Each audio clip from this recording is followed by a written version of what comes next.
അങ്ങോട്ടും പ്രിപ്പയർ ചെയ്തിട്ടില്ല. എന്നോട് ഇത്രയും പറഞ്ഞാൽ മതി. ഈ ഒരു നോവല് എല്ലാരും വായിച്ച നോവല് ഇവിടെ കുറെ പേർക്ക് വായിച്ചിട്ടില്ലേ? ഉണ്ട്. അപ്പൊ അങ്ങനെ ഒരു നോവല് സിനിമയാക്കാൻ പറഞ്ഞാൽ ഇറ്റ്സ് നോട്ട് ഈസി അല്ലേ? കാരണം ആ കഥയുടെ അതിന്റെ ഒരു സാരാംശമോ അതിന്റെ ഒരു ഇമോഷനോ ഒന്നും കുറയ്ക്കാതെ എന്നാൽ സിനിമാറ്റിക് എലമെന്റ്സ് എല്ലാ രീതിയിലും മുന്നിട്ട് നിൽക്കുന്ന ഒരു സിനിമ. അതായിരുന്നല്ലോ ജോഷിയുടെ പറഞ്ഞത്, അതല്ലേ പറഞ്ഞത്? സംവിധായകൻ അതാണോ പറഞ്ഞത്? തീർച്ചയായിട്ടും. അപ്പൊ പറയോ എങ്ങനെയാ അതിലേക്ക് വന്നത്? ഇത്ര മികച്ച ഒരു തിരക്കഥ. എനിക്ക് കിട്ടിയ ഏറ്റവും വലിയ ഭാഗ്യം എന്ന് പറഞ്ഞാൽ ഇത്രയും നല്ലൊരു ബുക്കാണ് എൻ്റെ മുമ്പിലേക്ക് സിനിമയാവാനായിട്ട് എത്തിയത്. അതിലെ കഥാപാത്രങ്ങൾ തന്നെ അതിന്റെ കഥയെ കൃത്യമായിട്ട് നയിക്കുന്നുണ്ട്. അതിനെ കൃത്യമായിട്ട് കേറ്റർ ചെയ്ത് വിടുക എന്നുള്ള ജോലി മാത്രമേ നമുക്ക് പിന്നീട് ചെയ്യേണ്ട വന്നിട്ടുള്ളൂ. സോ അത് വലിയൊരു ടാസ്ക് ആയിട്ട് ഇപ്പൊ ആലോചിക്കുമ്പോൾ ഫീൽ ചെയ്യുന്നില്ല. പക്ഷെ ഒന്ന് പാളിയിരുന്നെങ്കിൽ ചിലപ്പം കരിയർ തന്നെ നശിക്കുന്ന ഒരു അവസ്ഥയിലേക്ക് വന്നതിനെന്ന് ഇപ്പൊ ഓർക്കുമ്പോ അതെ. അപ്പം വേറെ കൂടുതൽ പറയാൻ ഞാൻ പറഞ്ഞില്ലേ, ഇനി ഇങ്ങനെ ഒരു നോവലോ വല്ലതും കിട്ടുകയാണ് വളരെയധികം ഹിറ്റ് ആയിട്ടില്ല. ഇപ്പൊ സാഹിത്യ അക്കാദമി അവാർഡ്സ് പ്രഖ്യാപിച്ചു, കേന്ദ്രത്തിന്റെ അവാർഡ് പ്രഖ്യാപിച്ചു. അതിലേത് ആക്ച്വലി ഈ പൊന്മാൻ ഇറങ്ങിയ ശേഷം എനിക്ക് ഒരുപാട് എൻക്വയറീസ് ആ ഒരു ബേസിലായിട്ട് വരുന്നുണ്ട്.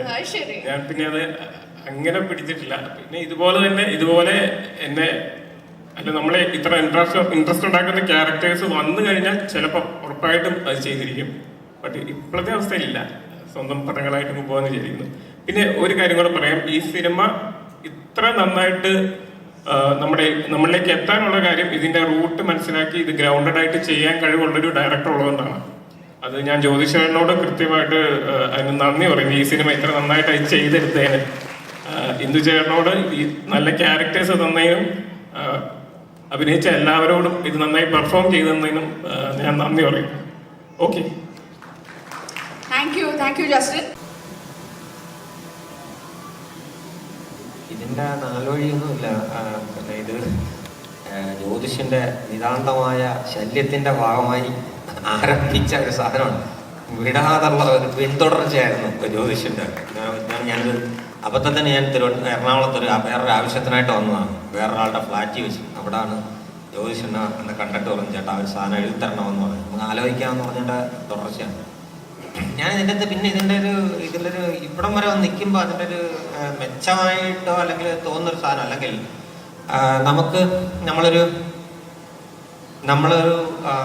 നമ്മൾ ഇങ്ങനെ ത്രെഡ് ഡെവലപ്പ് ചെയ്യുന്ന അല്ലെങ്കിൽ ഒരു റൈറ്റർ എന്നുള്ള രീതിയിൽ ഞാൻ സിനിമയെ അവലംബിച്ച് നിൽക്കുന്ന റൈറ്റർ അല്ല, ഞാൻ സാഹിത്യത്തിൻ്റെ നിൽക്കുന്ന ഒരു റൈറ്ററാണ്. അപ്പം അവിടെ നിന്ന് വരുമ്പോൾ ഇപ്പം ഞാൻ ആലോചിക്കുന്ന ഒരു സാധനം വെച്ചാൽ എങ്ങനെയാണ്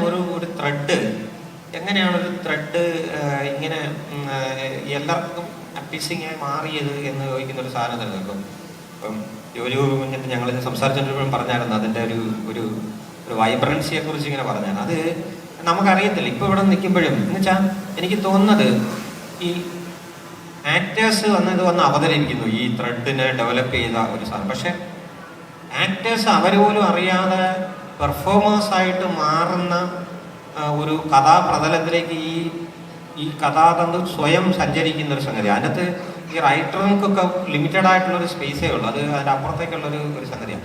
അപ്പോൾ ഈ ആക്ടേഴ്സിന് പിന്നെ പെർഫോമേഴ്സായി മാറുമ്പോഴത്തേക്ക് സംവിധായകൻ മുതൽ അതിൻ്റെ പാർശ്വത്തിനും ചുറ്റുവട്ടത്തിരിക്കുന്നവരെല്ലാം ആക്ടേഴ്സ്, സംഗീത ഡിപ്പാർട്ട്മെൻറ്റ്, ക്യാമറ, ഇവരെല്ലാവരും അതിനറിയാത്ത രീതിയിൽ കോൺട്രിബ്യൂട്ട് ചെയ്യുന്നുണ്ട്. നമ്മൾ പോലും അറിയാതെ ഈ കോൺട്രിബ്യൂഷനാണ് ഈ എൻഡ് ഓഫ് ദി സാധനം ഒരു കെമിസ്ട്രി എന്ന് പറഞ്ഞൊരു സംഗതിയിലേക്ക് വന്ന് ഒരു പോയിന്റിലേക്ക് വന്ന് നിൽക്കുന്നത്. കെമിസ്ട്രി കറക്റ്റാണ്, അല്ലെങ്കിൽ കെമിസ്ട്രി എവിടെ പോയി നമുക്ക് അറിയത്തില്ല എന്ന് പറയുന്നത്. അത് നമുക്ക് ആർക്കും നിർവചിക്കാൻ പറ്റാത്തൊരു പോയിന്റാണ്. അപ്പം അതാണ് ഇതിൻ്റെ ഒരു വിജയം എന്നായിട്ടാണ് എനിക്ക് തോന്നുന്നത്. അത് അതീതമായ ഒരു കാര്യമാണ്, നമ്മുടെ കയ്യിലുള്ളതല്ല.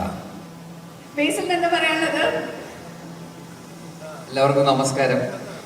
ഇന്ദുവൻ ചേട്ടൻ പറഞ്ഞു കഴിഞ്ഞിട്ട് ഞാൻ ഇങ്ങനെ ഈശ്വര ഇതുപോലെയൊക്കെ ഞാൻ എങ്ങനെ പറയുമെന്ന് ആലോചിച്ചുകൊണ്ടിരിക്കുന്നു. ടഫ് കോമ്പറ്റീഷനായി പോയി. സിനിമയെ കുറിച്ച് വന്ന ഒരു ജേർണി എന്ന് പറയുമ്പോൾ കഴിഞ്ഞ വർഷം അതിന് മുമ്പത്തെ വർഷം 2 വർഷം മുമ്പാണ് ഇതിൻ്റെ ആദ്യമായിട്ട് ഇതിൻ്റെ ഒരു സ്ക്രിപ്റ്റ് ഇതിൻ്റെ ഒരു ബുക്ക് വന്ന് പറയുന്നത്, ബുക്ക് വായിക്കാൻ തരുന്നത്.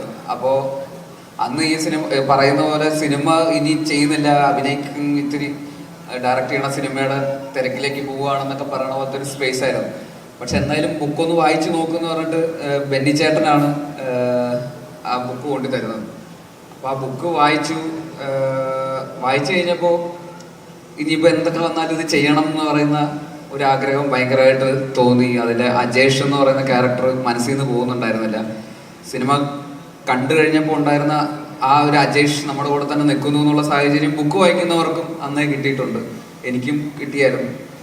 അപ്പൊ അതെന്തായാലും അജേഷ് അപ്പം എന്തായാലും ചെയ്യണം എന്നുള്ളൊരാഗ്രഹമുണ്ട്. എന്നാൽ പോലും ഡിറക്ഷൻ ചെയ്യണ സിനിമയുടെ ടൈം ലൈൻസും ഒക്കെ കുറച്ച് ടൈറ്റായിട്ട് നിൽക്കുന്ന സാഹചര്യത്തിൽ ഇത് ചെയ്യാൻ പറ്റുമോ.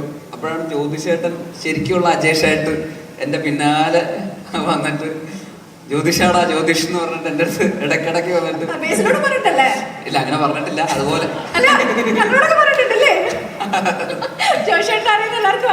ആ ഒരു ലൈൻ. അപ്പോ അങ്ങനത്തെ ഒരു സാഹചര്യത്തിൽ പിന്നെ ഇതിന്റെ വേറൊരു രണ്ട് ഇതില് ഈ കാതൽ എന്നൊക്കെ പറഞ്ഞ സിനിമയുടെ റൈറ്റർ പോൾസൺ, പിന്നെ അരുൺ അനിരുദ്ധൻ, മിന്നൽ മുരളിയുടെ ഒക്കെ കോ റൈറ്റർ, ഇവരും ആ സമയത്ത് എൻ്റെ കൂടെ ഞാൻ ഡയറക്റ്റ് ചെയ്യണ സിനിമയുടെ എഴുത്തിൽ ഉള്ള സമയമായിരുന്നു. അപ്പോൾ അവരും ഈ ബുക്ക് മുമ്പ് വായിച്ചിട്ടുണ്ട്. അപ്പോൾ അവരും ഇടയ്ക്കിടയ്ക്ക് എൻ്റെ അടുത്ത് വന്നിട്ട് ഞാൻ തന്നെ ഡയറക്റ്റ് ചെയ്യാൻ പോണ സിനിമയുടെ റൈറ്റേഴ്സാണ്, ഞാൻ ഈ ഒരു സിനിമ പോയി കമ്മിറ്റ് ചെയ്താൽ അവരുടെ സിനിമ ഡിലേ ആവും. എന്നിട്ട് അവർ പറയും ചേട്ടാ അത് ഡിലേ ആയാലും കുഴപ്പമില്ല, ചേട്ടനത് ചെയ്യണം എന്ന് പറഞ്ഞിട്ട് എന്നെ വീണ്ടും പ്രോത്സാഹിപ്പിച്ച് ശരി എന്നാൽ പിന്നെ ചെയ്തേക്കാം എന്ന് പറയുന്നത്. അപ്പോൾ ആ ഡിസിഷൻ എടുക്കുന്ന ഒരു മൊമെന്റ് ആയിരുന്നു ഇതിൽ ഏറ്റവും വലിയ, എൻ്റെ ജീവിതത്തിൽ ഏറ്റവും വലിയ ഒരു അഭിനയ ജീവിതത്തിലൊരു വഴിത്തിരിവ് എന്ന് പറയുന്നത്. അങ്ങനെ ആ സിനിമയെ കുറിച്ച് അന്നേ കൃത്യമായിട്ട് മനസ്സിലാക്കാൻ പറ്റിയ കുറച്ച് ആളുകൾ അന്ന് നമ്മുടെ കൂടെ ഉണ്ടായിരുന്നതുകൊണ്ട് കൃത്യമായിട്ട് സംഭവിച്ചു. പിന്നീട് ജസ്റ്റിൻ മാത്യു, മിന്നൽ മുരളിയുടെ തന്നെ കോ റൈറ്റർ ജസ്റ്റിൻ ഈ സിനിമയുടെ ഭാഗമായി. അപ്പോൾ ജസ്റ്റിനും ചേട്ടനും കൂടെ ഇതിൻ്റെ ഒരു എഴുത്ത് ആ ഒരു സൈഡിൽ കൂടെ പോയി. പിന്നെ അപ്പോൾ നിർമ്മിക്കാനായിട്ട് ഇതിൻ്റെ അകത്തോട്ട് മുന്നോട്ട് വന്നത് അജിത് വിനായക ഫിലിംസാണ്. അപ്പോൾ അജിത് ഏട്ടനും മറ്റൊരു അജേഷാണ് ഈ പറയുന്ന പോലെ ഒരുപാട് സിനിമകൾ കൂട്ടായ്മയാണ്. അപ്പൊ അദ്ദേഹവും മുമ്പ് സിനിമകളൊക്കെ പ്രൊഡ്യൂസ് ചെയ്തിട്ടും ഇങ്ങനെ ചിലതൊന്നും അങ്ങനെ വിജയിക്കാതെയൊക്കെ പോയ സാഹചര്യത്തിൽ ഒരു മെയിൻ സ്ട്രീം ഒരുവിധപ്പെട്ട ഒരു പ്രൊഡ്യൂസറൊക്കെ ഇനി പ്രൊഡ്യൂസ് ചെയ്യുന്നില്ല എന്നൊരു തീരുമാനം എടുക്കുന്ന സാഹചര്യം ഉണ്ടായിട്ട് പോലും ഒരെണ്ണം ഇറ്റടിച്ചിട്ടേ ഉള്ളൂ എന്നുള്ളൊരു അജിത്താണ് അജിത്ത് എന്ന് പറഞ്ഞ് മുന്നോട്ട് അവസാനം വരെ നിന്ന് പോരാടിയ ഒരു പ്രൊഡക്ഷൻ ഹൗസാണ്. അപ്പൊ ആ ക്രെഡിറ്റ് തീർച്ചയായിട്ടും, അതായത് അത്രയും പരാജയങ്ങൾ നേരിട്ടിട്ടും അവസാനം വരെ ഇത് നേടിയെടുത്തത് അവരുടെയും കൂടെ ഭയങ്കരമായിട്ടുള്ളൊരു കഴിവ് തന്നെയാണ്. അപ്പോൾ അങ്ങനെ ഒരുപാട് അജേഷുമാര് ഒരുമിച്ച് ചേർന്ന് സിനിമയ്ക്ക് അകത്തും പുറത്തും ഒക്കെ അജേഷുമാര് ഉള്ള ഒരു സിനിമ കൂടിയാണ്. അപ്പൊ ഇതിന്റെ എൻറ്റയർ പ്രോസസ്സിൽ ഇതുപോലെ ഈ സിനിമ എന്ന് പറയുമ്പോൾ അങ്ങനെ നമുക്ക് എന്താ പറയാ, അതിന്റെ ഒരു ലുക്ക് ആൻഡ് ഫീലും അതിന്റെ ഒരു ഭയങ്കര റോ ആയിട്ടുള്ള സിനിമയാണ്. അതിലെ പെർഫോമൻസ് ആണെങ്കിലും ഒക്കെ അതിനോടുള്ള ഒരു സത്യസന്ധത നമ്മൾ കൊടുത്താൽ മാത്രമേ ആ സിനിമ അത് കൺവിക്ഷൻ ആ സംവിധായകനും എഴുത്തുകാരനും കണ്ട രീതിയിലേക്ക് അത് വരാൻ പറ്റുള്ളൂ. അപ്പൊ ആ ആത്മാർത്ഥത ഇതിലെ എൻറ്റയർ ക്രൂ കാസ്റ്റ് എല്ലാവരും അതിലേക്ക് ഇൻവോൾവ് ചെയ്തിട്ടുണ്ട്. ഇപ്പൊ ലിജോ ആണെങ്കിലും ക്യാരക്ടറിന്റെ ആ ഒരു റിയലിസം ഭയങ്കരമായിട്ട് പുള്ളി പുഷ് ചെയ്തിട്ടുണ്ട് നന്നായിട്ട്. അതുപോലെ സജിനാണെങ്കിലും ഈ പറയുന്ന സജിൻ കൊച്ചിയിലുള്ള ഒരാളാണ്, കൊല്ലത്തുള്ള ഒരു ക്യാരക്ടർ ചെയ്യുന്നു. അപ്പൊ അതിൻ്റെതായിട്ടുള്ള അത്ര എളുപ്പത്തിൽ അങ്ങനെ സ്വിച്ച് ചെയ്യാൻ പറ്റില്ല. എന്നാൽ പോലും അത് കായികമായിട്ടും ആ ഫിസിക്കും ഒക്കെ ബിൽഡ് ചെയ്യാൻ വേണ്ടിയിട്ടും അല്ലാതെയും ക്യാരക്ടറിലേക്ക് കയറാനും ഒക്കെ ആയിട്ട് ഭയങ്കരമായിട്ടുള്ള ശ്രമം നടത്തിയിട്ടുണ്ട്. ഇതിലെ ഇപ്പൊ സാനു ചേട്ടൻ ഇതിന്റെ സിനിമാറ്റോഗ്രാഫറാണ്. സാനു ചേട്ടനാണെങ്കിലും ആ ഒരു ഈ സിനിമയുടെ ഒരു വിഷൻ എന്താണെന്നുള്ളത് കൃത്യമായിട്ട് മനസ്സിലാക്കുകയും അതിന് വേണ്ടിയിട്ട് രാവും പകലും അങ്ങനെ ഒരു ജീനിയസ് അറ്റ് വർക്കാണ് നമ്മളത് കണ്ടുകൊണ്ടിരിക്കുന്നത്. അദ്ദേഹം വർക്ക് ചെയ്യുമ്പോഴും നമുക്ക് ഒരു ടൈം ലൈൻസ് ഒക്കെ ഭയങ്കര ടൈറ്റ് ടൈം ലൈൻസ് ആയിരുന്നു. രാത്രിയും പകലൊക്കെ ഷൂട്ടാണ്, എല്ലാ ദിവസവും ഷൂട്ട്, എല്ലാ ദിവസവും രാത്രിയും പകലും നമുക്ക് ചെളി കിടന്ന് മറ്റേ ചേറൊക്കെ നിന്നിട്ട് ഇങ്ങനെ രാത്രി ഒരു 7-8 ദിവസം അതിൻ്റെ അകത്ത് എന്നൊക്കെ പറഞ്ഞ് ത്രൂ ഔട്ട് ഇതിൻ്റെ ഒരു പ്രോസസ്സ് ഭയങ്കര ഹെക്റ്റിക് ആയിരുന്നു. പക്ഷെ അങ്ങനെയൊക്കെ പോലും ഉറക്കമൊന്നും ഇല്ലാതെ ഇതിൻ്റെ കൂടെ ആ ഒരു പാഷൻ അങ്ങനെ മുറിയാതെ കണ്ടിന്യൂസ്ലി നിന്നതിൻ്റെയൊക്കെയാണ് ഇതിൻ്റെയൊക്കെ. അപ്പോൾ സാനു ചേട്ടനും പിന്നെ അതുപോലെ ബാക്കി ഇതിൽ വളരെ നമുക്ക് അത്ര പ്രോമിനന്റ് അല്ലാത്ത പോപ്പുലർ അല്ലാത്ത ഒരുപാട് ആക്ടേഴ്സ് അവിടുത്തെ കൊല്ലം എന്ന് പറയുന്ന സ്ഥലത്തെ റെപ്രസെന്റ് ചെയ്തിട്ടുള്ള ഒരുപാട് ആക്ടേഴ്സ് ഇതിൽ അഭിനയിച്ചിട്ടുണ്ട്. അവരാണെങ്കിലും ഈ സിനിമയിലെ റിവ്യൂസ് വന്നതിന് ശേഷം ഏറ്റവും കൂടുതൽ വന്നത് ഇതിൽ പെർഫോമൻസുകളെ കുറിച്ചാണ്. ഒരു ആക്ടറിന്റെ പെർഫോമൻസ് പോലും അപ്രീഷിയേറ്റ് ചെയ്യാതെ പോയിട്ടില്ല. എല്ലാവർക്കും അവർക്ക് കിട്ടേണ്ട റെക്കഗ്നീഷൻ ഒരു രീതിയിൽ അല്ലെങ്കിൽ വേറൊരു രീതിയിൽ ഈ സിനിമയിൽ നിന്ന് കിട്ടിയിട്ടുണ്ട്. ഓരോ കുഞ്ഞു റോളുകൾ ചെയ്ത ആളുകൾക്ക് പോലും പല രീതിയിലുള്ള അപ്രീസിയേഷൻസ് കിട്ടിയിട്ടുണ്ട്. അത് എല്ലാവരുടെയും പേരോ ക്യാരക്ടേഴ്സോ എടുത്ത് പറയാൻ പറ്റില്ലെങ്കിൽ പോലും അവരെല്ലാവരും അത്ര ജെന്യുവിൻ ആയിട്ട് ഈ സിനിമയുടെ ഒരു സത്യസന്ധതയ്ക്കൊപ്പം കൂടെ നിന്നതും ഈ ഹെക്റ്റിക് ആയിട്ടുള്ള ഷെഡ്യൂളുകൾക്കൊക്കെ കൂടെ നിന്നതും ഒക്കെ തന്നെയാണ് ഈ സിനിമയുടെ ഒരു വേറൊരു സൈഡ്. പിന്നെ പ്രൊഡക്ഷനിലെ രഞ്ജിത്തും ഈ പറയുന്ന പോലെ ഭയങ്കര ആത്മാർത്ഥമായിട്ട് ഇതിൻ്റെ കൂടെ ആരോമൽ ഒക്കെ ആ പ്രൊഡക്ഷൻ ടീമും ഭയങ്കര കൂടെ ജ്യോതിഷേട്ടൻ്റെ കൂടെ ഇങ്ങനെ ആത്മാർത്ഥമായിട്ട് നിൽക്കുന്നു. ആനന്ദിന്റെ കാസ്റ്റിന്റെ കാര്യം പറഞ്ഞപ്പോൾ ബ്രൂണോ ഒരു കൾട്ട് ക്യാരക്ടറായിട്ട് പിന്നീട് മാറിയതാണ്. അപ്പോൾ ബ്രൂണോയും ഈ പറയുന്ന പോലെ ഭയങ്കര എഫേർട്ട് എടുത്തിട്ടുണ്ട്. ആരും വളരെ നേരെ വന്നിട്ട് സ്ക്രിപ്റ്റ് വായിച്ച് നോക്കിയിട്ട് ഇതാണ് സീൻ, ലെറ്റ്സ് ഡു എന്നും പറഞ്ഞിട്ട് ആർക്കും ഈ സിനിമ ആ ക്യാരക്ടേഴ്സ് അങ്ങനെ ചെയ്യാൻ പറ്റില്ല. എല്ലാവരും ഹോംവർക്ക് ചെയ്ത് ഡയലോഗ്സ് ഒക്കെ പഠിച്ച് അപ്പോൾ പെർഫോം ചെയ്യുമ്പോൾ ഡയലോഗ്സിന്റെ അപ്പുറത്തേക്ക് നമ്മൾ ഡയലോഗ്സിൽ കോൺഷ്യസ് ആവാതെ നമ്മൾ അത് പെർഫോം ചെയ്യാൻ പറ്റുന്നു എന്ന് പറഞ്ഞിട്ട് ഒരു സ്റ്റേജ് എത്തുമ്പോൾ മാത്രമേ നമുക്ക് ജെന്യുവിനായിട്ട് ഒതന്റിക് ആയിട്ട് അത് ചെയ്യാൻ പറ്റുള്ളൂ. ആ കാര്യത്തിലൊക്കെ ഇവരെല്ലാവരും ഭയങ്കര എഫേർട്ടാണ്. ദീപക്കും ഈ പറയുന്ന കണ്ണൂരിൽ നിന്ന് വന്ന ദീപക്ക് ഒരു കൊല്ലംകാരനായിട്ട് അഭിനയിക്കുന്നു. അപ്പൊ അതും ദീപക്കും ഭയങ്കര കൺവിൻസിങ് ആയിട്ട് അത് ചെയ്തിട്ടുണ്ട്. പിന്നെ ശർമാജി അദ്ദേഹത്തിന്റെ തന്നെ ജീവിതത്തിലുള്ള കഥ കൂടെയാണ്.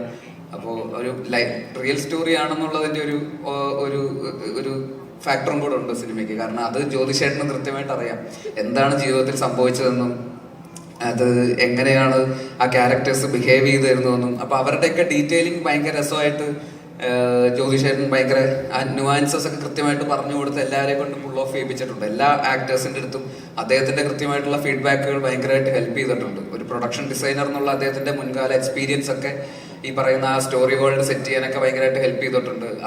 നമ്മളാ കൊല്ലത്ത് മരിയാനോന്റെ വീട്ടിൽ നമ്മൾ നിൽക്കുമ്പോൾ കല്യാണ ഫംഗ്ഷന് പുറത്തേക്ക് ഇറങ്ങുമ്പോൾ അവിടെ ചെളി നമുക്ക് കല്യാണ പെണ്ണിന്റെ കാലില് ചെളിവെള്ളം കയറുന്നു എന്നൊക്കെ പറയുന്ന പോലത്തെ ഡീറ്റെയിലിങ്ങുകളൊക്കെ ഉണ്ടല്ലോ. അതൊക്കെ കൃത്യമായിട്ട് ആ സ്ഥലത്തെ കുറിച്ച് അറിയുകയും അതിനെക്കുറിച്ച് അത് ശ്രദ്ധിക്കാനുള്ള ഒരു കൂടെ ഉണ്ടെങ്കിൽ മാത്രമേ അതൊരു ഡയറക്ടർ എന്നുള്ള രീതിയിൽ അത് ഫുൾ ഓഫ് ചെയ്യാൻ പറ്റുള്ളൂ. അപ്പൊ ആ രീതിയിലൊക്കെ ജ്യോതിഷേട്ടൻ അത് ജീവിതത്തിൽ അനുഭവിച്ച പോലെ തന്നെ പ്രേക്ഷകർക്കും അത് ഫീൽ ചെയ്യിപ്പിക്കാനുള്ള ജ്യോതിഷേട്ടന്റെ സൈഡിൽ നിന്നുള്ളൊരു എഫേർട്ട് പെർഫോമൻസസിലൊക്കെ റിഫ്ലക്റ്റഡ് ആണ്. പിന്നെ ഇതിന്റെ ബാക്കി ടെക്നിക്കൽ എഡിറ്റർ നിതിൻ ആരോളാണ്.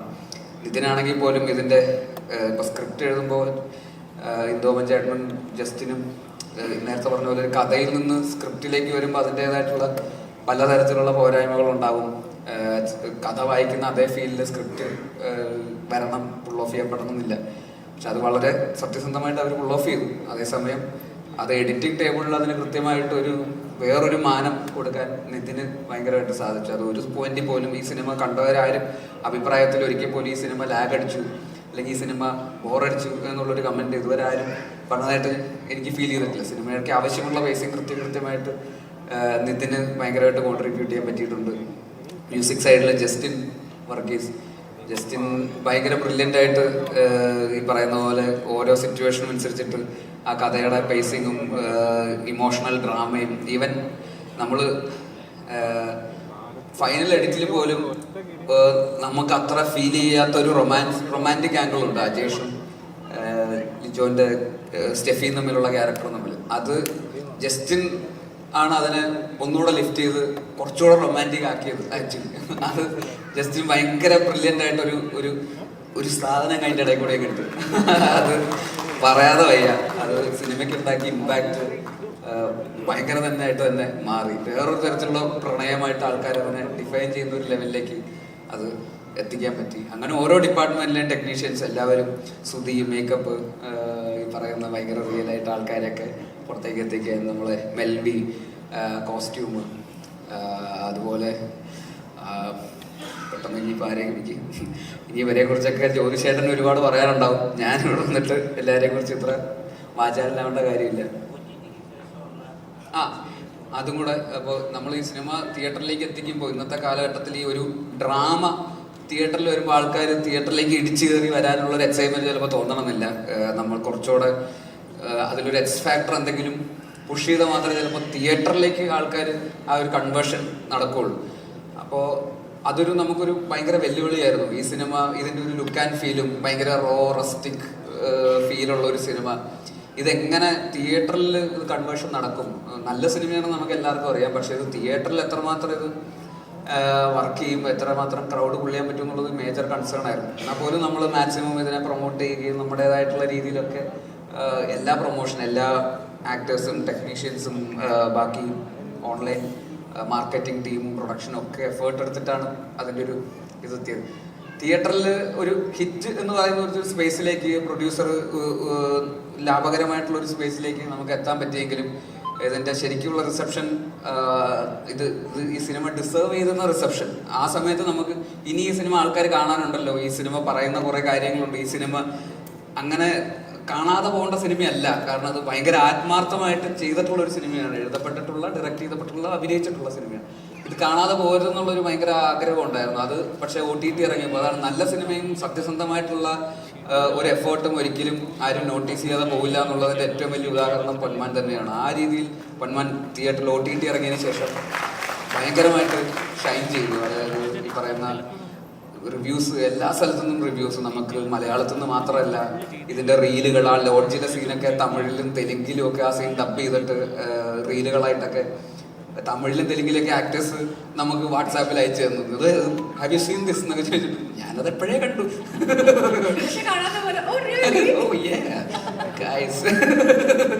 അപ്പോ ഇത് ഭയങ്കര റിലേറ്റബിൾ ആണല്ലോ. ഇത് ഇവഞ്ച്വലി ഇത് ഒരു ഗോൾഡിന് റിലേറ്റ് ചെയ്തിട്ടുള്ള ഒരു സിനിമയാണെങ്കിൽ പോലും അജേഷിന്റെ ക്യാരക്ടർ, അജേഷിന്റെ ഫൈറ്റ്, അത് ഒരുപാട് പേർക്ക് റിലേറ്റ് ചെയ്യാൻ പറ്റുന്ന, ഒരു മെജോറിറ്റിക്ക് റിലേറ്റ് ചെയ്യാൻ പറ്റുന്ന, ഒരു മിഡിൽ ക്ലാസ് അല്ലെങ്കിൽ ലോവർ മിഡിൽ ക്ലാസ്സിൽ നിൽക്കുന്ന ജീവിക്കാൻ വേണ്ടി ഫൈറ്റ് ചെയ്യുന്ന ഒരുപാട് ചെറുപ്പക്കാരെ പ്രതിനിധാനം ചെയ്യുന്ന കറക്റ്റല്ലേ ഒരു ക്യാരക്ടറാണ് അങ്ങനെ പറഞ്ഞത്. ക്യാരക്ടർ എന്നുള്ള രീതിയിൽ അജേഷ് ഒരുപാട് പേർക്ക് ഭയങ്കര കൂടെ തന്നെ തിയേറ്ററിൽ നിന്ന് ഇറങ്ങിയപ്പോഴും അല്ലെങ്കിൽ OTT ഇത് കണ്ടു കഴിഞ്ഞപ്പോഴും അജേഷ് കൂടെ അങ്ങ് പോകുന്നു. അപ്പം അത് ഇപ്പം ഏതോ ഒരു കമ്പനി ആ സമയത്ത് ആരോ എനിക്ക് അയച്ചു തന്നതാണ്. ആ കമ്പനി അവരുടെ എംപ്ലോയീസിന് എല്ലാവരെയും കൂടെ ഒരു ബൾക്ക് ബുക്കിംഗ് ചെയ്തിട്ട് ആ കമ്പനി അവരെ മൊത്തം ഈ സിനിമ കൊണ്ടുപോയി തിയേറ്ററിൽ കൊണ്ടുപോയി കാണിച്ചായിരുന്നു. കാരണം അത് അവർക്കൊക്കെ ഭയങ്കര പോസിറ്റീവായിരുന്നു ആ സിനിമ കണ്ടതിന് ശേഷം. അത് ഫൈറ്റ് ചെയ്യുക, സർവൈവലിന് വേണ്ടിയിട്ടുള്ള ഒരു സ്ട്രഗിൾ ആണല്ലോ. അപ്പം അതിൽ ഒരു ഹീറോയിസം ഉണ്ട്, അതിലൊരു എന്താ പറയുക, ഒരു മാസമുണ്ട് ഈ പറയുന്ന. പല റിവ്യൂസിലും അതൊക്കെ വായിച്ചായിരുന്നു. അത് ശരിക്കും മാസ് അജേഷിന്റെ ക്യാരക്ടറാണ്. അജേഷാണ് ഈ പറയുന്ന വലിയ മസിലോ ശരീരമോ ഒന്നുമല്ല, ഈ മനസ്സിലാണ് ശരിക്കുള്ള മാസ് എന്ന് തോന്നിപ്പിച്ച ഒരു കാര്യം കൂടെ ഉണ്ട്. അപ്പോൾ OTT ഇറങ്ങിയതിന് ശേഷം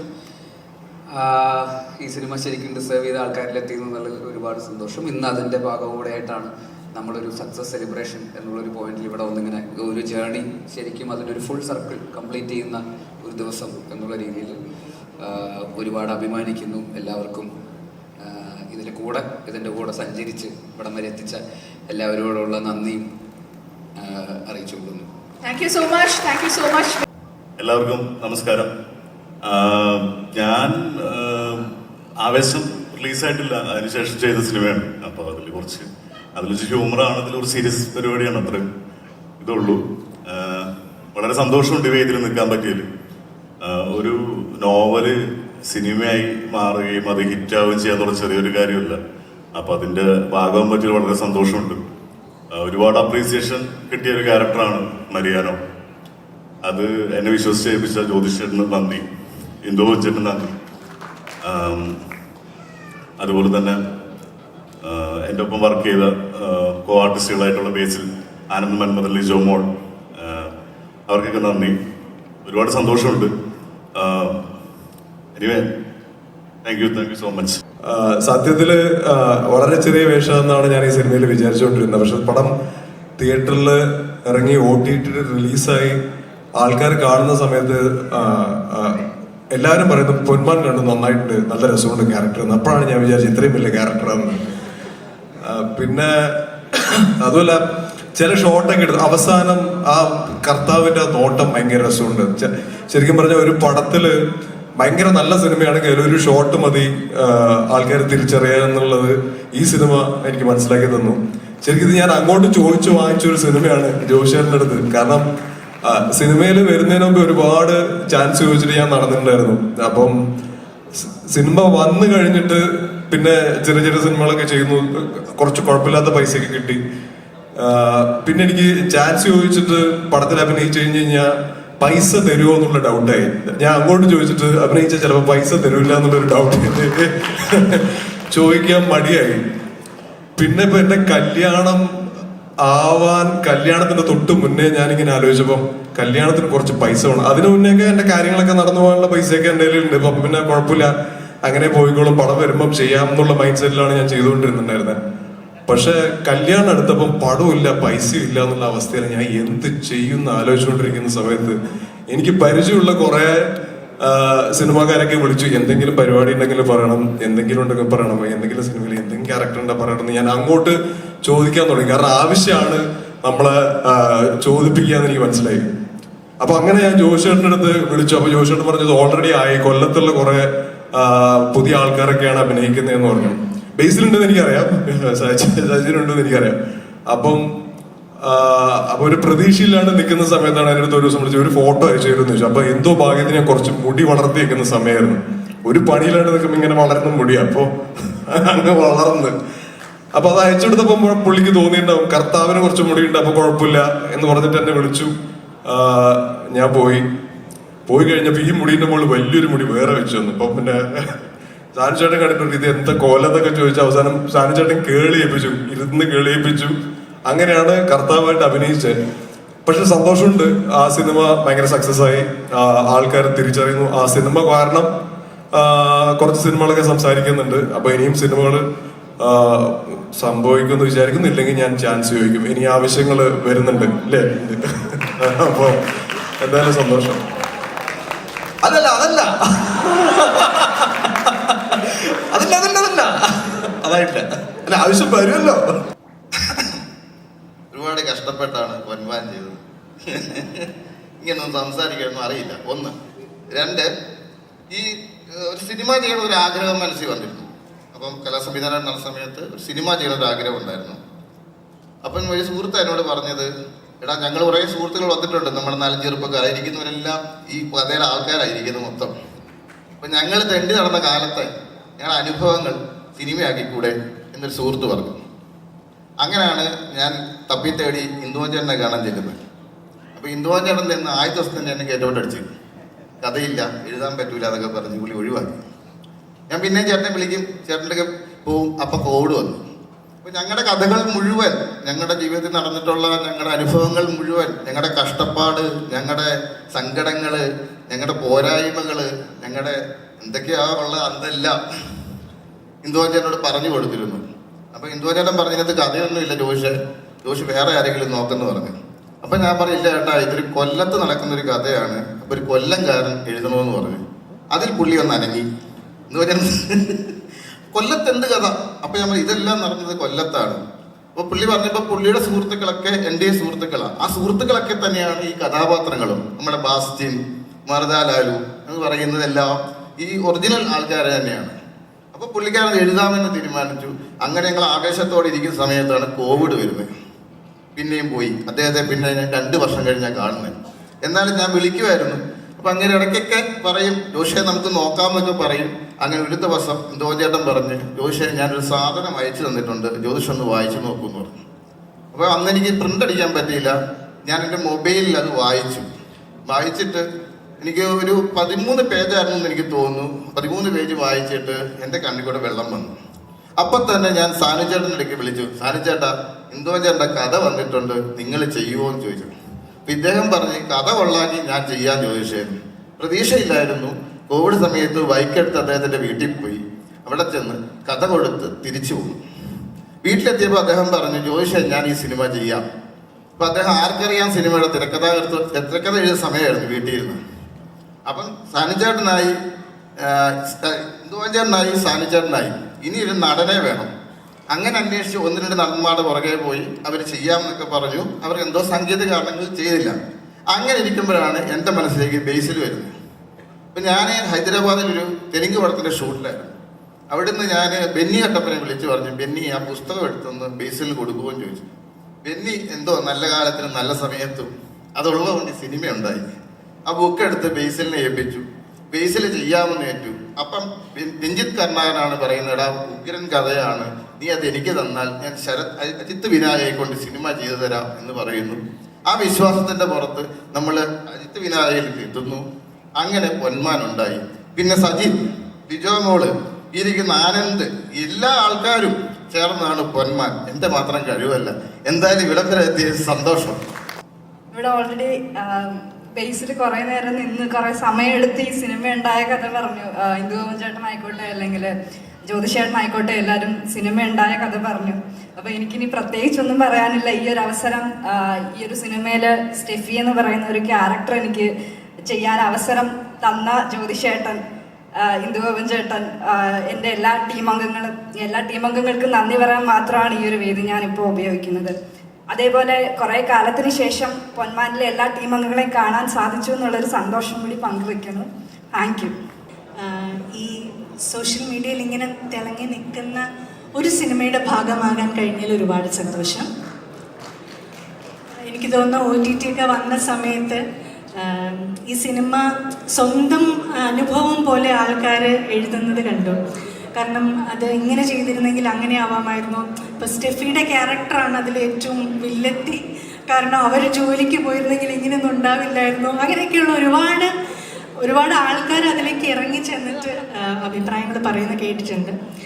അങ്ങനെയുള്ള ഒരു ക്ലാസിക് സിനിമയുടെ ഭാഗമാകാൻ കഴിഞ്ഞതിൽ ഒരുപാട് സന്തോഷം. അതിന് അവസരം തന്ന ജ്യോതിഷേട്ടൻ, എൻ്റെ സുഹൃത്ത് ജസ്റ്റിൻ വർഗീസ്, ഇതിൻ്റെ ക്രൂവിലുള്ള എല്ലാവർക്കും ഞാൻ നന്ദി പറയുന്നു. ബ്രൈഡാത്തി എന്ന് പറഞ്ഞ സോങ് ആക്ച്വലി ഞാൻ പാടിയ സമയത്ത് സിനിമയിൽ ഉണ്ടാവുകയെന്നൊന്നും നമുക്കറിയില്ലായിരുന്നു. അപ്പോൾ ഇത് പെട്ടെന്നാണ് സിനിമ പാട്ടിറങ്ങിയതൊക്കെ. അപ്പോൾ ഒരുപാട് റെക്കഗ്നിഷൻ കിട്ടിയ ഒരു പാട്ടാണ്. Thank you so much once again. അപ്പോൾ പാട്ടിലേക്ക് പോകാം. നമസ്കാരം. ഞാൻ കുറച്ച് ആൾക്കാരെ ഇവിടെ ഇറക്കിയിട്ടുണ്ട് കൈയടിക്കാൻ വേണ്ടി. എന്തായാലും സന്തോഷം. ആദ്യമായിട്ടാണ് ഇങ്ങനൊരു വേദിയിൽ ഒരു സക്സസ് മീറ്റിൻ്റെയൊക്കെ ഒരു ഭാഗമായിട്ടൊരു ബലകം വാങ്ങിക്കാൻ വന്നത് ആദ്യമായിട്ടാണ്. അതിൻ്റെ ഒരു ഭയങ്കര സന്തോഷവും അഭിമാനവും ഒക്കെ ഉണ്ട്. പിന്നെ സംസാരിക്കാനൊന്നും അങ്ങനെ വലിയ പിടിയൊന്നുമില്ല. പക്ഷേ എനിക്ക് ഈ സിനിമ ബുക്ക് കോവിഡ് സമയത്ത് ആ സമയത്ത് ഇറങ്ങിയപ്പോഴത്തേക്കും വായിച്ചിട്ട് നമ്മൾ ഒരു ആക്ടറാണല്ലോ, അപ്പോൾ നമ്മൾ സ്വപ്നം കാണുമല്ലോ ഏത് ക്യാരക്ടർ ചെയ്യണമെന്നൊക്കെ ഉള്ളു. അങ്ങനെ എനിക്ക് ചെയ്യണമെന്ന് ആഗ്രഹം ഉണ്ടായിരുന്ന ഒരു ക്യാരക്ടറായിരുന്നു ബ്രൂണോ. അത് എന്നിലേക്ക് എന്നെ എത്തി. അത് ഭയങ്കര ഒരു സന്തോഷമുള്ളൊരു കാര്യമാണ്. അതുപോലെ തന്നെ ഇതിൻ്റെ അകത്ത് ബേസിക് ബ്രൂണോട് അഭിനയിക്കാൻ പറ്റി. എൻ്റെ ആദ്യത്തെ ബ്രേക്ക് ജയ് ആയിരുന്നു. അത് കഴിഞ്ഞിട്ട് അടുത്തൊരു ബ്രേക്ക് വന്നത് അതുപോലെ തന്നെ ബേസിക് ബ്രൂണോയുടെ പടമായിരുന്നു പൊന്മാൻ. ജ്യോതിഷേട്ടൻ്റെ കൂടെയും പേരെടുത്ത് പറയാൻ എനിക്ക് ഏറ്റവും വലിയ എൻ്റെ അകത്തുള്ള ഒരു ഹൈ കിട്ടിയ മൊമെന്റ് എന്ന് പറയുന്നത് ഞാൻ സാനിച്ചേട്ടനെ ചീത്ത വിളിക്കുന്ന ഒരു സീനുണ്ട് ഇതിൻ്റെ അകത്ത്. അതാണ് എനിക്ക് ഇതിൻ്റെ അകത്ത് കിട്ടിയ ഏറ്റവും വലിയ ഹൈ.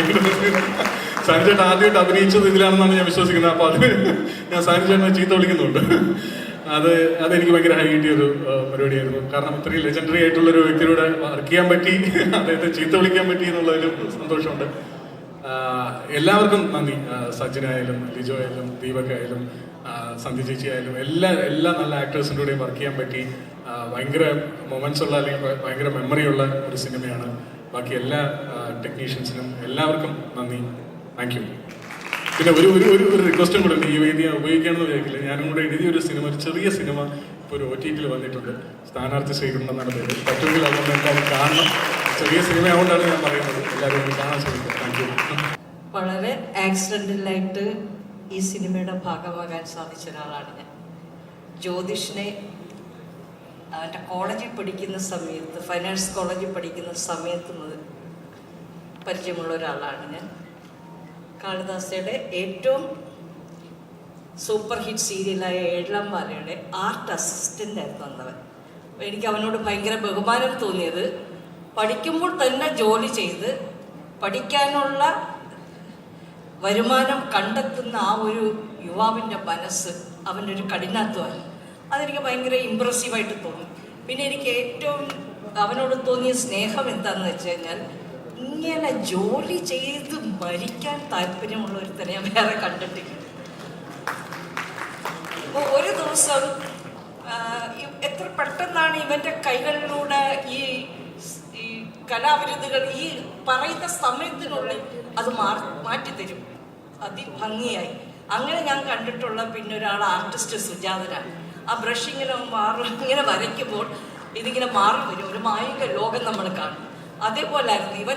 ഒരു പൂവെടുത്ത് ഇങ്ങോട്ട് വെക്കുമ്പോൾ അതിൻ്റെ സിറ്റുവേഷനും സെറ്റിങ്സും മാറും. അതൊക്കെ എനിക്ക് ഭയങ്കര അന്ന് എനിക്ക് ഇഷ്ടം തോന്നിയൊരു കാര്യമാണ്. ഒരു ദിവസം വളരെ മൂഡ് ഔട്ടായിട്ടിരിക്കുന്ന കണ്ടിട്ട് ഞാൻ വിചാരിച്ച ആരോപനെ വഴക്ക് പറഞ്ഞാണ്. അപ്പം ഞാൻ ചോദിച്ചു എന്താണ് പയ്യൻ മൂഡ് ഔട്ടാന്നല്ലോ. അപ്പം പറഞ്ഞു അവന് പരീക്ഷയാണ്, പക്ഷെ പരീക്ഷ മാറ്റി വെച്ചിട്ട് അയാളുടെ ജോലി ചെയ്യുക. എനിക്കത് ഭയങ്കര വിഷമം തോന്നി. ഞാൻ വിളിച്ചിട്ട് ജ്യോതിഷ് ഓർക്കുന്നുണ്ടോ എന്തോ, ഞാൻ പറഞ്ഞു എന്താണ് മോനെ പരീക്ഷ, ഞാൻ അവന് വേഗം പോയി പരീക്ഷ എഴുതിയിട്ട് വാ എന്ന് പറഞ്ഞു. പിന്നെ ഞാൻ ജ്യോതിഷിനെ കാണുന്നത് സിനിമയുടെ കലാസംവിധായകൻ എന്നുള്ള നിലയിലാണ്. അവൻ്റെ ആ വളർച്ച എന്ന് പറയുന്നത് അർഹിക്കുന്നതാണ്, കഠിനാധ്വാനത്തിൻ്റെയാണ്. അപ്പോൾ ഒരു ദിവസം ജ്യോതിഷ് പറഞ്ഞു, മകനെ വിളിച്ചിട്ട് പറഞ്ഞു അമ്മയൊന്ന് കാണണം എന്ന് പറഞ്ഞു. അപ്പോൾ പറഞ്ഞു വീട്ടിലുണ്ടെന്ന് പറഞ്ഞ് ജ്യോതിഷ് വീട്ടിൽ വന്നു. വീട്ടിൽ വന്നിട്ട് എൻ്റെ ഒക്കെ പറഞ്ഞു ചേച്ചി ഞാനിങ്ങനെ ഒരു സിനിമ സംവിധാനം ചെയ്യാൻ പോവുകയാണ് എന്ന് പറഞ്ഞ് ഇന്ദുഗോപൻ്റെ ഈ നോവൽ എടുത്തു തരുന്നു. അപ്പോൾ ഇന്ദുഗോപൻ എന്ന് പറഞ്ഞാൽ എല്ലാവർക്കും, മലയാളികൾക്ക് പ്രത്യേകിച്ച് കൊല്ലംകാർക്ക് ഒരു പടി കൂടുതൽ ഇഷ്ടമുള്ള ഒരാളാണ്. അപ്പം ഞാൻ പറഞ്ഞു എനിക്ക് ഭയങ്കര ഇഷ്ടപ്പെട്ട എഴുത്തുകാരനാണെന്ന് പറഞ്ഞിട്ട് ഞാൻ ഈ ബുക്ക് മേടിക്കുന്നു, ഇതാണ് ചേച്ചി ഞാൻ സിനിമയാക്കുന്നതെന്ന് പറഞ്ഞപ്പോൾ ഞാനപ്പോൾ മനസ്സിലിങ്ങനെ ആലോചിക്കുക, ഇരുന്ന് ഇവനെ അനുഗ്രഹിക്കണോ നിന്നിവനെ അനുഗ്രഹിക്കണോ, ഏതായിരിക്കും നല്ലത് എന്നിങ്ങനെ ആലോചിച്ചുകൊണ്ടിരിക്കുമ്പോഴത്തേക്ക് ജ്യോതിഷ് എന്നോട് പറയുന്നു ഇതിൽ ആഗ്നസ് എന്ന് പറഞ്ഞ കഥാപാത്രമുണ്ട്, അത് ചേച്ചിയാണ് ചെയ്യേണ്ടത്. എനിക്ക് സത്യം പറഞ്ഞാൽ ആ ഒരു നിമിഷം എന്ന് പറയുന്നത് എനിക്ക് ഭയങ്കര അത്ഭുതം തോന്നി. ഒരാൾ എന്നെ വിശ്വസിക്കുക അത് ചെയ്യണമെന്ന് പറയുന്നത്. കാരണം എത്രയോ കാലമായി ഞാൻ അഭിനയമൊക്കെ എന്താ പറയുന്നത് ഷട്ടറിട്ട ഒരാളാണ്. കാരണം സ്വാഭാവികമായും ഞാൻ ബിസിനസ്സിലേക്ക് തിരിഞ്ഞപ്പോൾ അഭിനയം എന്ന് പറയുന്നത് ഞാൻ എന്താ പറയുക നിർബന്ധിതയാകുകയായിരുന്നു. എന്നിൽ നിന്ന് അത് മാറ്റിവെച്ച് പലരും എൻ്റെ മുന്നിൽ നിന്ന് അഭിനയിക്കുന്ന കാണുമ്പോൾ ഞാൻ കൊതി തോന്നാറുണ്ട്. അപ്പോഴൊക്കെ ഞാൻ വിചാരിക്കും ഇല്ല എനിക്ക് ഒരുപാട് അല്ലാതെ ജോലികളുണ്ട്, അത് ചെയ്യണമല്ലോ എന്ന് വിചാരിച്ചിട്ട്. പക്ഷെ ഒരിക്കലും ഒരു നടനോ നടിക്കോ തൻ്റെ അഭിനയിക്കാനുള്ള ത്വര മനസ്സിൽ നിന്ന് കളയാൻ പറ്റില്ല. അതാണ് ഉണർത്തിവിട്ട ഒരു തീപ്പൊരി മതിയായിരുന്നു, അത് ആളിക്കത്തിക്കാൻ. ആ ഒരു തീപ്പൊരിയുമായിട്ട് കൊണ്ടുവന്നൊരു തീപ്പന്തമാക്കി മാറ്റാൻ ജ്യോതിഷിന് സാധിച്ചു. അപ്പോൾ ഞാൻ ഉടനെ തന്നെ സത്യം പറഞ്ഞാൽ ഞാനിതെല്ലാം സ്കിപ്പ് ചെയ്യുന്ന ഒരാളാണ്. എനിക്കും എൻ്റെ മുകേഷേട്ടനും അതാണ്, സ്കിപ്പ് ചെയ്യുക. എന്ത് കിട്ടിയാലും ആദ്യം അതിനെ അവോയ്ഡ് ചെയ്യാൻ നോക്കും. പിന്നെ ഒരുപാട് പെട്ടെന്ന് മിങ്കിൾ ചെയ്യാൻ ഒരുപാട് പ്രയാസമാണ്. അപ്പം അങ്ങനെയൊക്കെ ഉള്ളൊരു സ്വഭാവമുള്ള ഒരാളാണ് ഞാൻ. അപ്പോൾ ഈ സെറ്റിൽ ചെല്ലുമ്പോൾ എനിക്കങ്ങോട്ട് എന്താ ആകെ അറിയാവുന്ന ഒരു വ്യക്തി ജ്യോതിഷ് മാത്രം, വേറെ ആരും അറിഞ്ഞുണ്ട്. അപ്പം ലിജുമോളുണ്ടായിരുന്നു. അപ്പോൾ വീട്ടിൽ വന്നപ്പോൾ എൻ്റെ മകൻ്റെ വൈഫ് ചോദിച്ചു ആരൊക്കെയാണ് അഭിനയിക്കുന്നത്. ഞാൻ ഒരു ലിജിമോളോ അങ്ങനെ ആരൊക്കെയാണ്. അപ്പൊ അമ്മ അത് വലിയ നടിയാണ്, അമ്മ എന്ത് ചെയ്തതെന്ന് ചോദിച്ചു. ഞാൻ ചെയ്ത സിനിമ അപ്പൊ ഈ തമിഴ് സിനിമ ഞാൻ കണ്ടിട്ടുണ്ട്. അപ്പൊ ഞാൻ പറഞ്ഞു അയ്യോ ആ മോളാണ്, അതൊരു കറുത്ത പെണ്ണല്ലായിരുന്നോ? അല്ല ഇതാണ്. പിറ്റേന്ന് വന്നിട്ട് ഞാൻ അവളോടൊക്കെ പറഞ്ഞു മോളെ എനിക്കൊരു ഫോട്ടോ എടുക്കണം, എൻ്റെ വീട്ടുകാരെ കാണിക്കാനാന്ന് പറഞ്ഞു. അങ്ങനെ ചുറ്റുമുള്ള പിന്നെ ഈ ബേസിലിൻ്റെ ഒരു ക്യാരക്ടർ തന്നെ. ബേസിലിനെ എനിക്ക് സത്യം പറഞ്ഞാൽ ഒരു സിനിമ ഒരു ബർത്ത്ഡേ ആഘോഷിക്കുക, സിനിമയുടെ പേര് ഞാൻ പറഞ്ഞു, ഒരു ബർത്ത്ഡേ ജാനമൻ, അതാണ് ഞാൻ ആദ്യം കാണുന്നത്. അത് കണ്ടപ്പോഴേ ഞാൻ വിചാരിച്ചു ഇത് ഈ ഭയങ്കര എന്താ പറയുന്നത് ഈ അഭിനയത്തിൽ പല തലങ്ങളുണ്ട്, പലതരത്തിലുണ്ട് പെർഫോമേഴ്സിന്. ഇത് ഭയങ്കര എന്താ പറയുന്നത് ഉള്ളിൽ നിന്ന് വരുന്ന നമുക്ക് ഏതോ അറിയാവുന്ന ഒരാൾ, ആ രീതിയിലുള്ള ഒരു അഭിനയം രീതിയുണ്ട്. അപ്പം ഞാൻ അതുകൊണ്ട് തന്നെ എനിക്ക് ഭയങ്കര ഇഷ്ടമായിരുന്നു. നമുക്ക് വളരെ പ്രിയപ്പെട്ട ഒരാൾ എന്നുള്ളൊരു അടുപ്പമുണ്ടായി. പക്ഷേ അവൻ്റെ മുമ്പിൽ വന്ന് ഫസ്റ്റ് സീൻ തരുന്നത് ജ്യോതിഷ് ഏറ്റവും ടഫായിട്ടുള്ളൊരു സീൻ. അതിനൊക്കെ എത്രയോ സീനുകളുണ്ട്, അതൊന്നും തരാതെ ഞാനങ്ങ് വെള്ളം കുടിച്ചു. ഒന്നാമത് ഒരുപാട് നാളത്തെ ഗ്യാപ്പിന് ശേഷം നമ്മൾ വരും. ആ പണപ്പിൽ കിഴിയും കൊണ്ട് ബക്കറ്റും കൊണ്ട് ഇവൻ്റെ മുമ്പിൽ ചെന്ന് നിന്നിട്ട് ഇതേ ഉള്ളൂ എന്ന് പറയുന്നതും മോൻ വന്ന് ഇവനെ വഴക്ക് പറയും. 1 ടേക്ക് 2 ടേക്ക് 3 ടേക്ക്. ഞാനാകെ ഡെസ്പായി, എന്താ ചെയ്യണം? അപ്പൊ എന്നിലെ രാജേഷ് ഉണർന്നു. അപ്പൊ ഞാൻ വിചാരിച്ചു ഇത് ചെയ്തേ പറ്റും, ഞാൻ ചെയ്യും എന്നുള്ള ഒരു തീരുമാനം ആ രാത്രിയിൽ ഞാൻ എടുക്കുകയാണ്. അതിനുശേഷമാണ് ഞാൻ ഈ അഭിനയിച്ചത് ഈ പൊന്മാൻ എന്ന് പറയുന്ന സിനിമ ഞാൻ ആദ്യത്തെ ഷോ കാണാനായിട്ട് ഞാൻ പോയിരുന്നു കൊല്ലത്ത് പാർത്ത തിയേറ്ററിൽ. അപ്പം എൻ്റെ കൊച്ചുമോളി പിന്നെ എൻ്റെ കൂടെ വന്നിട്ടുണ്ട് അവള്. ഈ കൊച്ചിരുന്നു. അപ്പൊ ആർക്കും എന്നെ അറിഞ്ഞൂടെ, കൊല്ലത്തുള്ളൊരു എന്ന് പറഞ്ഞാൽ കൊല്ലക്കാർക്ക് എന്നെ അറിയാം ഇന്ന ആളാണെന്നുള്ള, അല്ലാതെ ഞാനങ്ങനെ വലിയൊരു നടിയാണെന്നൊന്നും ആർക്കും അറിഞ്ഞൂടെ. അപ്പൊ എന്നെ അങ്ങോട്ട് ഫ്രെയിമിൽ കണ്ടതും ഈ കൊച്ചു പറഞ്ഞു, ദേ എൻ്റെ അച്ഛമ്മ. ആ ഫുൾ തിയേറ്റർ എനിക്കെന്തോ പോലെ ആയി പോയിട്ട്. കാരണം ഈ പ്രശസ്തി അല്ലെങ്കിൽ ഒരാളെ തിരിച്ചറിയുക എന്നൊക്കെ പറയുമ്പോൾ ഉള്ള ഒരു സുഖം തന്നെയാണ്. ആരും കുറ്റം പറയാൻ പറ്റില്ല. നമ്മളെ അങ്ങനെ ആളുകൾ നോക്കുമ്പോൾ അതിനുശേഷം ഈ നിമിഷം വരെ ഒരു സൂപ്പർ മാർക്കറ്റിൽ ചെല്ലാൻ പറ്റില്ല. എവിടെ ചെന്നാലും ഞാൻ ഈ അടുത്തൊരു തുണിക്കട ചെന്നപ്പോൾ ആ സെയിൽസ് ഗേൾ എനിക്ക് പറഞ്ഞു, പൊന്മാൻ കൊള്ളായിരുന്നു കേട്ടോ, നന്നായിരുന്നു. അപ്പോൾ ഇതിനെല്ലാം എന്നെ പ്രാപ്തിയാക്കിയത് അന്ന് ഞാൻ എഴുലമ്പാല സെറ്റിൽ കണ്ട ഈ കൊച്ചു നരുന്തും പയ്യനാണ്. അതിന് ഞാൻ വളരെ നന്ദി പറയുന്നു. പിന്നെ ഇന്ന് എനിക്ക് ഏറ്റവും വലിയൊരു സർപ്രൈസ് തോന്നിയൊരു കാര്യം, ഈ തുടക്കത്തിലുള്ള ടൈറ്റിൽ സോങ് ഉണ്ട്. ഏത് പ്രേക്ഷകനെയും പിടിച്ച് ആ സിനിമയിലേക്ക് വലിച്ചു കൊണ്ടുപോകാൻ ആ ടൈറ്റിൽ സോങ്ങിന് സാധിച്ചു. എന്തുവാടേ ആ പാട്ട്! ആ പാട്ട് ഈ നിമിഷം വരെ ഞാൻ ആണാ പാടിയെന്നാ വിചാരിച്ചു. Brilliant voice and very very very എന്താ പറയുന്നത്, എനർജി ലെവൽ ഉണ്ടല്ലോ, സല്യൂട്ട്. അപ്പോൾ അങ്ങനെ ഒരു കലാകാരിയെ എനിക്ക് പേര് ഞാൻ കേട്ടോണ്ട് ഞാൻ അവളോട് ചോദിക്കുക, ശൈലജയോട് ചോദിച്ചു ഇതാരാ എന്ന് ചോദിച്ചപ്പോൾ ശൈലജ പറഞ്ഞു ഇങ്ങനെ ഇതാണ് ഗായികയുടെ പേര്. നമ്മൾ ഈ പേര് ഞാൻ കേട്ടിട്ടുണ്ട്, പക്ഷെ പാട്ട് പാടിയപ്പോഴാണ് ഈ പാട്ടാണ് പാടാൻ വന്നതെന്നും ഇത് നിങ്ങളാണ് പാടിയെന്ന് പറഞ്ഞപ്പോൾ സ്ത്രീ എന്നുള്ള നിലയിൽ ഞാൻ അഭിമാനിക്കുന്നു. അപ്പോൾ എല്ലാവർക്കും എൻ്റെ പൊന്മാൻ എന്ന് പറഞ്ഞിട്ട് ആരോ ഒരു ടൈറ്റിൽ ഇട്ടു, പൊൻ അമ്മ എന്ന്. ആ പൊന്നമ്മ എന്നുള്ളൊരു പേര് കിട്ടാൻ സാധിച്ചതിൽ അതീവ നന്ദിയുണ്ട്. നന്ദി.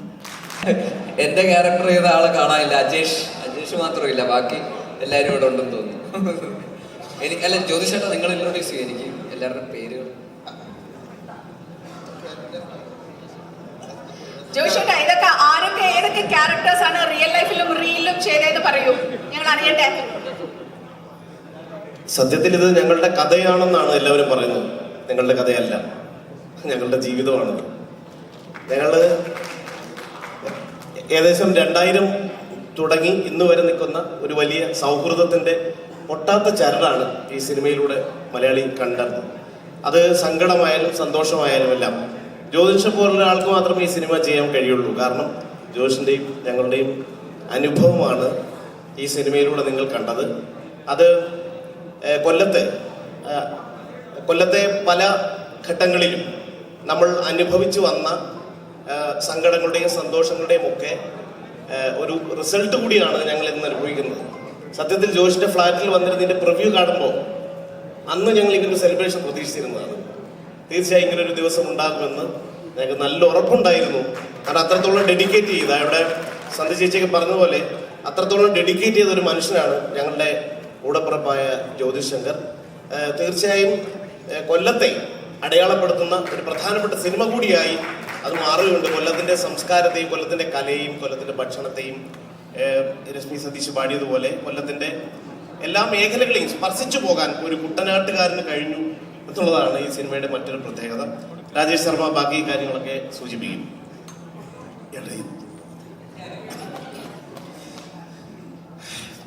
ഈ കൊല്ലത്ത് ഞങ്ങൾക്കൊക്കെ ഒരു കാലമുണ്ടായിരുന്നു. നിങ്ങൾക്ക് കഴിഞ്ഞ പോലത്തെ ഒരു ചെറിയ റൂമിനകത്ത്, ഒരു 10 റൂമിനകത്ത് ഒരു കട്ടിലും ഉടുത്തൊടുത്ത് മുഷിഞ്ഞ തുണിയും, ആ തുണിക്കൊക്കെ നാടകത്തിൻ്റെ മണമുണ്ട്, ചിത്രകലയുടെ മണമുണ്ട്. അങ്ങനെ ഒരുപാട് അനുഭവങ്ങളുള്ളൊരു മുറിയാണ് ആയിരുന്നത്. അതിനകത്ത് പല മേഖലകൾ, എല്ലാവരും കലാകാരന്മാരാണ്. ഷെല്ലെ കേരളത്തിൽ അറിയപ്പെടുന്ന ചിത്രകാരനാണ്. കൊല്ലത്തെ 8 point art കഫേയുടെ brain ഷെല്ലയുടേതാണ്, H Muralidas. അത് 4-5 ചെറുപ്പക്കാരെന്ന് പറഞ്ഞത് ഇന്ദുഗോപൻ അദ്ദേഹത്തിന്റെ സൗകര്യത്തിന് വേണ്ടിയിട്ട് 4-5 ഒതുക്കിയതാണ്. അതെ, ഒരു പെൺകുട്ടിയും കൂടെ ഉണ്ട്. ഇന്നിപ്പോ മാതൃഭൂമിയില് ന്യൂസ് റീഡറായിട്ടുള്ള SR മൂർത്തി, പുലർവേള, ആ മൂർത്തി ഞങ്ങളുടെ കൂടെ ഉണ്ടായിരുന്നതാണ്. അങ്ങനെ 8-9 പേരും. പിന്നെ എല്ലാവരുടെയും കഥാപാത്രം ഒരുമിച്ച് ബാസ്റ്റിനെ ഏൽപ്പിച്ചിട്ടുണ്ട്. ഒരു 6 കഥാപാത്രം ഒരുമിച്ച്. അപ്പോൾ എല്ലാവരെയും കൂടെ അല്ലാതെ ഇതിൻ്റെ ഒരു നോവലിൻ്റെ തുടക്കം ശരിക്കും ഇന്ദുഗോപൻ ഇങ്ങനെ ഞങ്ങളെ ഓരോരുത്തരെയും വിളിച്ചിരുത്തി ഞങ്ങളുടെ ജീവിതത്തിൽ നടന്നിട്ടുള്ള കാര്യങ്ങൾ. പക്ഷെ എല്ലാം ഒന്നും ഇന്ദുഗോപൻ എടുത്തില്ല. അതിനുമേ ചില പ്രശ്നങ്ങളൊക്കെ ഉണ്ട്. വിവാദമാകാതെ വളരെ രസകരമായിട്ട് ഇന്ദുഗോപൻ അതിനെ എല്ലാ കഥയും പറയാൻ പറ്റും. ശരിക്കും പറഞ്ഞാൽ ഞങ്ങൾക്ക് കഥയുണ്ടായിരുന്നു എന്ന് ഞങ്ങൾക്കറിയില്ല. ഒരു കഥാകാരൻ ആ കഥ കണ്ടെത്തിയപ്പോഴാണ് ഞങ്ങൾക്കും കഥയുണ്ടായിരുന്നു എന്ന് നമുക്ക് തോന്നിയത്. ആ മുറിക്കൊരു കഥയുണ്ടായിരുന്നു എന്നൊക്കെ തോന്നിയത്. കഥയില്ലാത്തവരായിരുന്നു എന്നുള്ളതാണ് ശരിക്കും പറഞ്ഞാൽ. അതെ, അന്നത്തെ സംഘാടനം ഈ സന്ധി ചീച്ചിയൊക്കെ ഓർമ്മയുണ്ട്. ജ്യോതിഷനോട് പ്രത്യേകം പറഞ്ഞതാ ഇതിനകത്തെ ആ ക്യാരക്ടർ ചെയ്യാൻ സന്ധി ചേച്ചിയെ വിളിക്കാൻ പാടില്ല എന്ന്. കാരണം ഞങ്ങൾ പലപ്പോഴും സന്ധി ചേച്ചിയുടെ പിരിവിന് പോയി 10,000 രൂപ കുറഞ്ഞു തരുന്നില്ല. അപ്പൊ പൈസ മേടിച്ചെടുക്കുന്നതിന്റെ ബുദ്ധിമുട്ടുണ്ട് വേറെ ചേച്ചി. അപ്പോൾ ഞങ്ങള് ഒരുപാട് മനുഷ്യരുടെ സഹായം കൊണ്ടും ഒരു വലിയൊരു കലാ സംഘാടനം നടത്തിയിരുന്ന ഒരു കൂട്ടമാണ് മോത്തായം എന്ന് പറയുന്നത്. കാനായി സാറാണ് അതിൻ്റെയൊക്കെ ഒരു തുടക്കം ഞങ്ങൾക്ക് ഇട്ട് തന്നത്. ഞങ്ങൾ ഏറ്റവും ബാസ്റ്റിൻ ഗംഭീര കേരളത്തിലെ അറിയപ്പെടുന്ന ഗസൽ ഗായകനാണ്. ഇത് ഞങ്ങൾക്കിടയിലെ രാഷ്ട്രീയ നേതാവാണ്. ഇദ്ദേഹം ഫോക്ലോറിലാണ് ഇദ്ദേഹം റിസർച്ച് ചെയ്തതും. പക്ഷെ ഇന്നിപ്പോൾ കുന്നത്തൂരിൻ്റെ അടുത്ത MLA ആയിട്ട് മാറാൻ സാധ്യത ഉള്ള 99.9% ഇദ്ദേഹത്തിൻ്റെ മണ്ഡലത്തിലാണ് ഇതിന് ഷൂട്ട് നടന്നത്. സുവർണൻ പരവൂർ അത് മറ്റൊരു രാഷ്ട്രീയമാണ്. അപ്പോൾ ഈ നോവലിൻ്റെ ആദ്യ സമയത്ത് ഒരു നാടകം കളിച്ചതിനെ കുറിച്ച് പറയുന്നുണ്ടല്ലോ. അതിലൊക്കെ ഉണ്ടായിരുന്ന രക്ഷപ്പെട്ടു പോയ ആൾക്കാരാണ്. പിന്നെ അതുപോലെ ജ്യോതിഷിൻ്റെ തന്നെ ആർട്ട് അസോസിയേറ്റ് ആയിട്ട് ഉള്ള ആളാണ് വിക്രമൻ. ഞങ്ങളുടെ കൂട്ടത്തിൽ അന്ന് ആദ്യം കല്യാണം കഴിച്ച ആള് വിക്രമനാണ്. പെണ്ണ് കിട്ടിയ ആൾ ഷിമോൺ വളരെ കുറച്ച് കഴിഞ്ഞിട്ട് ഞങ്ങളുടെ കൂടെ കൂടിയ ആളാണ്. ആർട്ട് ഗാലറി കൊല്ലത്തെ 8 ക്യൂബ് എന്ന് പറയുന്ന വൈറ്റ് ക്യൂബ് എന്ന് പറയുന്നൊരു ആർട്ട് ഗാലറി ഒക്കെ ആയിട്ട് ഉണ്ട്. ഇത് മാത്രമല്ല ഇനിയുണ്ട്. സിനിമയ്ക്ക് ഷൈജു ഒക്കെ വരാനുണ്ട്. പല ആൾക്കാരും ഞങ്ങൾ ഇണങ്ങിയും പിണങ്ങിയും വഴക്കും തല്ലുകൂടിയും ഒക്കെ തന്നെയായിരുന്നു ആ മുറിക്കുള്ളിൽ ഞങ്ങളുടെ ഒരു ജീവിതം. അതെ, പല രീതിയിലൂടെ ചെട്ടിപ്പുറത്ത് ഞങ്ങൾക്ക് നിങ്ങൾക്ക് കണ്ട് ആസ്വദിക്കുന്നത് പോലെ ഒരിക്കലും ഞങ്ങൾക്ക് ഈ സിനിമ കണ്ട് ആസ്വദിക്കാൻ പറ്റത്തില്ല. കാരണം അതിനകത്ത് ഓരോ സ്പേസിലും ഞങ്ങൾക്ക് ഒരുപാട് ക്യാരക്ടേഴ്സിനെ ഫീൽ ചെയ്യാറുണ്ട്. മരിയാനോയുടെ ക്യാരക്ടർ ചെയ്തപ്പോൾ എനിക്ക് ശരിക്കും പറഞ്ഞാൽ ചാർലിയൊക്കെ ഓർമ്മ. ചാർലിയും പാഞ്ചിയും അവിടുത്തെ സാംസ്കാരിക ഗുണ്ടകളുമായിരുന്നു. അല്ല, അങ്ങനെയൊക്കെ ഒരുപാട് ഇതുണ്ട്. കൂടുതൽ സംസാരിക്കുന്നില്ല. ഒന്നാമത് നല്ല വിശപ്പൊക്കെ അടിച്ചു തുടങ്ങിയ സമയമാണ്. ഇന്ദു ആർക്കും പറയാൻ മതിയല്ലേ? ഒന്ന് കൈയടിച്ച്